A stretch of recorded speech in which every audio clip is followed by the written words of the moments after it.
Pawan Kalyan cinema అనగానే pre release business ఓ range లో జరిగిపోతుందన్న సంగతి తెలిసిందే. ఇప్పుడు అదే జోరు కాటమరాయుడు సినిమా విషయంలో కొనసాగుతుంది. ఈ సినిమా నైజాం ఏరియా హక్కులు 20 కోట్లకు అమ్ముడైనట్లు తెలుస్తుంది.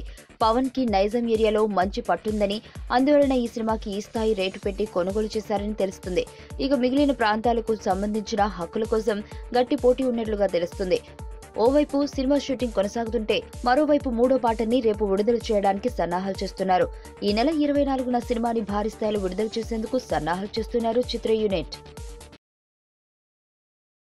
సుబ్బు, నీకు తెలుసా, నాకు ఎర్లీ మార్నింగ్ ఒక కల వచ్చింది. నువ్వు నన్ను జ్యువెలరీ షాప్కి తీసుకెళ్ళి వడ్డానం కొనిచ్చావంట. ఏ టైంకి?